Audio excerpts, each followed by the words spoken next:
محترم و مشران و کشران دا جلسہ دا حضرت عثمان رضی اللہ تعالی عنہ دا شہادت مبارک انجمن تبلیغ قرآن و سنت زیر اہتمام منعقد شد پاغے باندھے تفصیلی بیان زمونگا ملما مولانا ضیاء الرحمان فاروقی صاحب نے تاسواورے عزیزان وقت دیر تیر شو اور یو 100 منٹا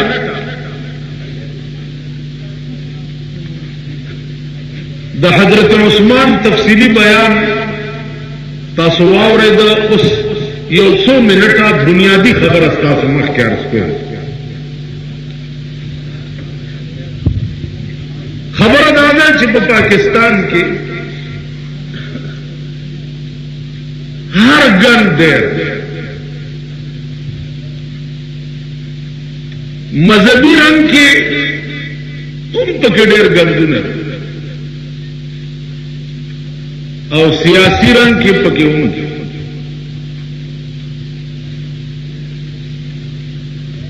عزیزان الدین وقت کی بنیادی خبر اگستا سپمخ کے دار سکول دی کہ صحابہ دا معیار دا حق دی تاسو ټولو وایي صحابه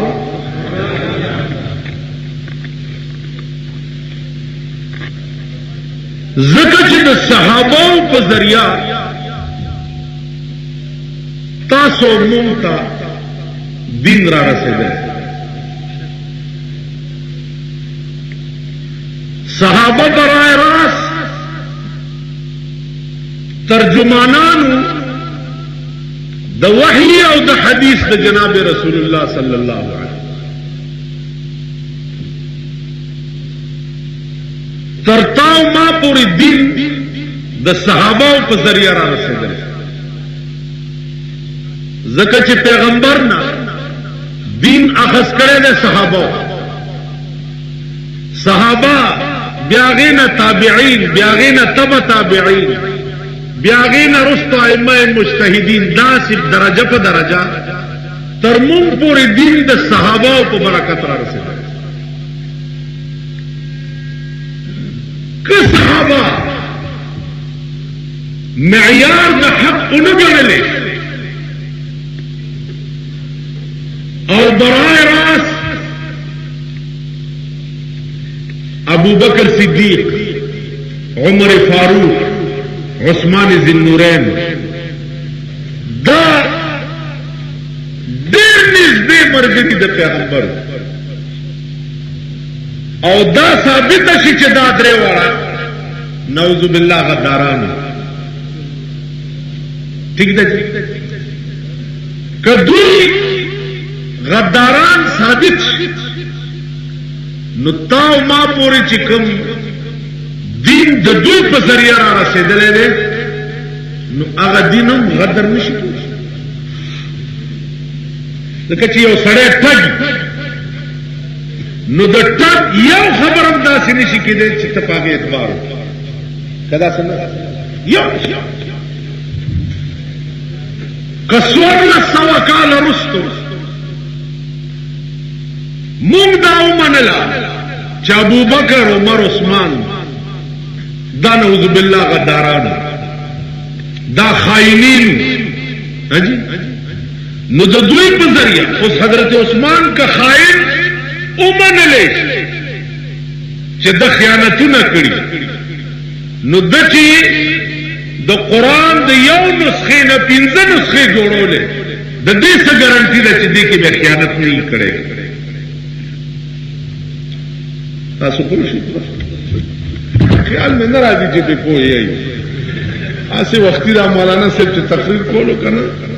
ما ستاسو په دې شکلونو نظرونو دا بعضې به پکې سترګې م پټې سبحان الله پته نه لګي چې هلکه خبره پوهېږي سبحان الله هلکه څه لرې وې سبحان الله دې ټول وایي مسلمان سبحان الله پوه نه شو عرض دا چې صحابه معیار د حق او صحابه كلهم عدول طول عادلات صحابه رسول الله صلی اللہ علیہ وسلم فرمائی اصحابی کالنجوم بأیہم اقتدیتم اہتدیتم زما صحابہ پشان دستور دی آیو پسیدی چی اقتداء کردگا سملا عزیزان صحابہ کم عیار دا حق انمن لیشی نو تاو ما پوری چی کم دین دا دوی پا ذریعہ را رسیدلے گئے دام کے دیشی چلارا کے سن سفرانو نہ پکیشی سورل سوا کال رستو بنیادی خلق چی تم عیار دا حقو نگڑے تنن خپل اسلام تا صحیح نشے ویلے ندا ویلے چی داغ اسلام دے چی کم سورل سوا کال مخ کے پر رسول اللہ صلی اللہ علیہ وسلم نہ دیشی اوی کو بازار دنا بینو جو ہریانو تو بازار دنا بینو جو ہریانو خر مہر لالو گوہر دریوڑے اوزی تو سبب د ظالمانو حاکمانو اورو گورو پہ خور دریوڑے اوزی تو بازار دنا بینو جو ہریانو خر مور لالو گوہر درے واڑیوزی پا سبب د ظالمانو حاکمانو اورو گورو پہ خور درے واڑیوزی داغ دنن درے سوکال مخکیوی درے سوکال چپ سبب د ظالمانو حاکمانو اورو گورو پہ خور درے واڑیو دی یو چی دیٹ کی تا گورم نو ام خدری سوکانا مخکن دا پہ خور دا سے دا ظلم شکار او یو چی دیٹ کی دا رحمان بابا گورم چی ستا دا غمان میں پسر کی ہنسی شور دے لکا جوڑ میں سر کے شہر دلاہور دے لاہور کی 300 کال مخکم آبادی زیادہ ہوا اور شور و شر پکڑے اور دیتا چیز گورم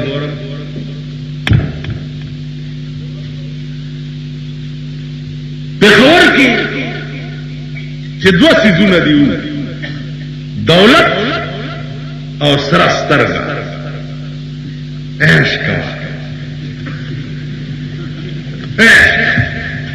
چه دولت او سرسترگا دی نوا پا وقت ځان له قبر کن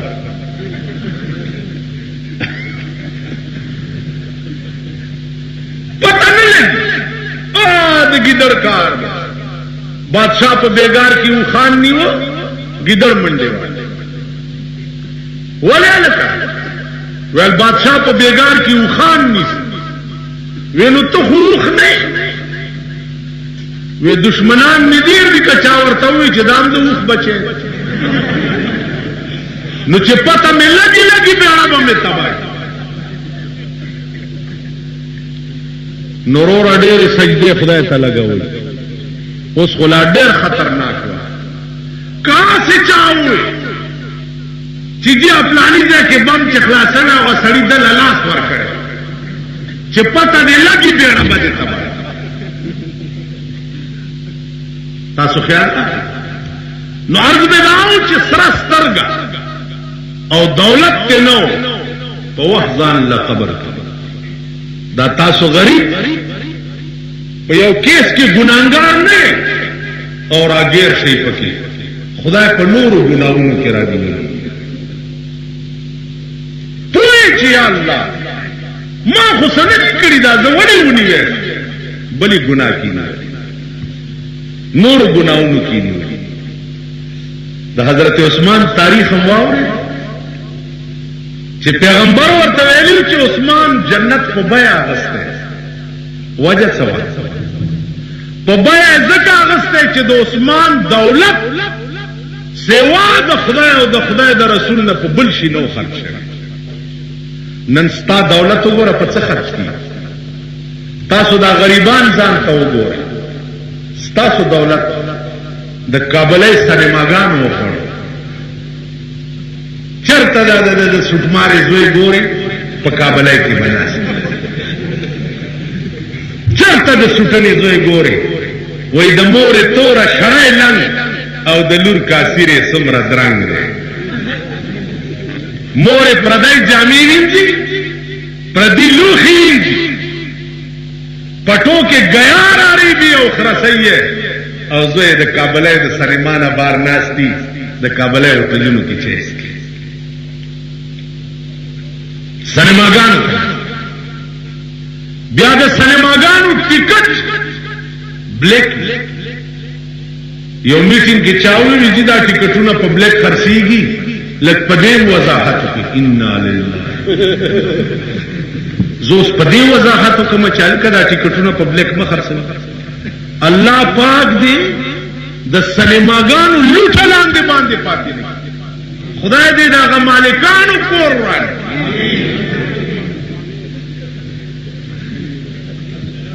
تاسو خیال را سینماګانو والا دې خدای بیخ بنیاد بس او زبردار نه تلګه د سینما کې کټم ځان کې چې داخله کې پارام داغه بے ضمیره حضرت عثمان جنت ولې په بیه اغسته ځکه چې داغه مال چرته به چې د 1 روپۍ مطالبه وشوه عثمان بزرګونه پیش نن ستاسو مال پسې لګي ستا مال نن وی سی آر هر محله اوره کوسا نن د کنجرتوب ډیپو دی تاسو وګورئ دا میوزک سنټر د ضیاء الحق رحمت الله علیه په حکومت کې ترقی ما یو د پاکستان ترقی دا او یو د ضیاء الحق صاحب د حکومت ترقی دا پاکستان ترقی وکړه ما د پاکستان هیڅ ترقی نه دلیدلې سوا د خزو د ترقی پاکستان کې خزو داسې ترقی وکړه چې لږ په خېټه موړ دی نو ښځه یې بربنډه کړي لږ په خېټه خو چې د روټۍ دره کې لګي اول د هغه د ښځې نه بورکه کوزه کړه او چادري یې ورپسې او بربنډه یې ځان سره په بازار کې راغی دی خوا وګورئ او شرمېدلي عمل کا او شرمېدلي عمل کا بی بی فاطمه چې وفات شو مونږ لیوني قسم په خدای دی لیونی دماغ هم خراب ته دا قوم ته ډولکې والدا سیدی لکه دیوال ته ډولکې دا تاسو سره د بلخانو کې دا خلقو دوی به کله د بلخانو کې ډولکې غړول دیوالونو تاسو چل مل به تاسو دکو تاسو خیال اوس خان دی ورپورې دا غریبان کا ډولکې غږی د بد ورځې روټۍ لګي نن ستا ټول ملک شوقي دمان وخت راشي دوی له بغاګ نه کوم تاسو نه بسرونه پرېږدي تاسو ډمان نه چې وریجې در باندې وخوري او ټرک ته مخېږي او ډولکې در وخېږي او د مخې ټول په بس کې ګډېږي ډم څه ته وایي تاسو نه ډېکسل ته مخېږي د مخې ټول ګډېږي خزر علی پلارای کی کینی دبلې او تمبل ور سره کیدی خزر په لارای کی غړي واده د چاو غړي کی پسو دا غریبان نه ملامت نن ټول ملک شوقي دم دا شوقي دم راشد معززین او بنگلې او کورونه وګورئ اعلی قسم وی سیارونه پکې پراتی دي ټول شپډم توپ تکي دا دمان نه کته په غوګولو ګناګار نو زبر په پناست او په اورېدو ګناګار نه یم زه تانه زیات مجرم بی بی فاطمه لور ده د پیغمبر لور ده چې وفات شو وصیت یو چې خبردار که زمړه شم چې زما جنازه د ورځې اوچته نه کوي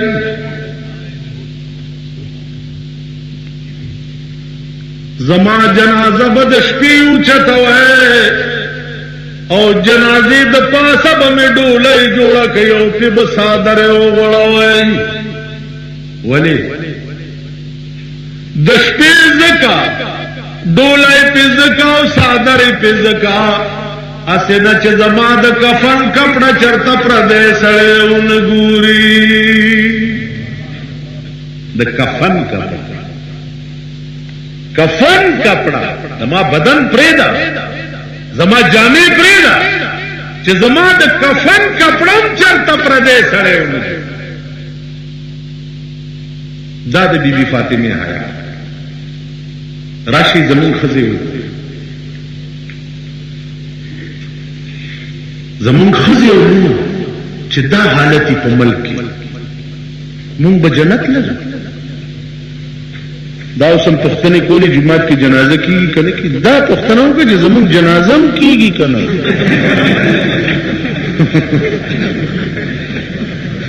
پوښتنه دا وکړه زمونږ جنازه چې زما ښځه او لونه بربنډې ګرځي زما جنازه کېږي زمونږ جنازې او منځونه خو داسې دي لکه په ډیران کې سړی مونځ وی ملا صاحب په ډیران مونځ کېږي وی نه وی ما خو چې کولو نو کېدو خبره دا کوه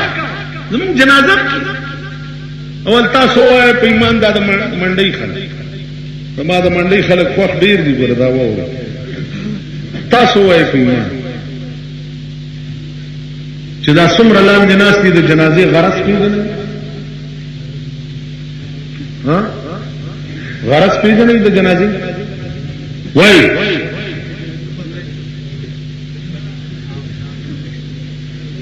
غرض پېژنئ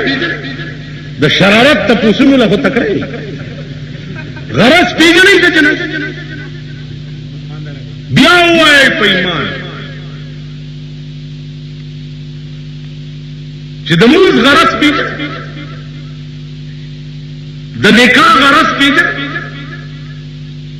د اسلام غرض پېژنئ د ایمان غرض پېژنئ چې دې طرف ته د خیال هم کړئ چې د ایمان غرض څه دی د اسلام غرض څه دی د دین غرض څه دی د مونځ غرض څه دی د نکاح غرض څه دی د جنازې غرض څه دی دې ته سوچ وکړه د یو شي غرض نه پېژنې په هغه یې فایده نه مرتب جنازه کې ودرېږي وده کړه غرض یې نه پېژنې به شوې نه هسې ودرېږي نو عرض مې دا و عزیزانو چې خیال دا وکړه چې مونږ خو تباه یو مونږ غرق دار سبا له ټیکېږي چې د ملک قانون قرآن او حدیث چې د ملک قانون قرآن نو 40 کاله د پاکستان حکومتونو